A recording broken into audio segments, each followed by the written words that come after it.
আসসালামু আলাইকুম। আজ ফার্স্ট সিকিউরিটি ইসলামী ব্যাংকের মেইন ব্রাঞ্চ বা হেড অফিসের দৃশ্য। গত 2 বা 3 মাস ধরেই ব্যাংকের এই অবস্থা। আগে ব্রাঞ্চগুলো থেকে অল্প কিছু করে প্রতিদিনই দিত টাকা।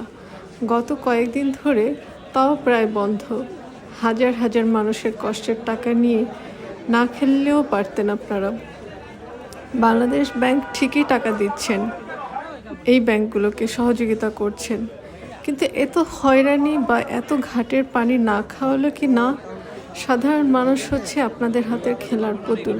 একদল টাকা লুট করেছে, আর আপনারা বুঝাতে চাইছেন আগের সরকার টাকা লুট করেছে, তাই হয়তো টাকা দিতে এত দেরি হচ্ছে বা এত হয়রানি হচ্ছে।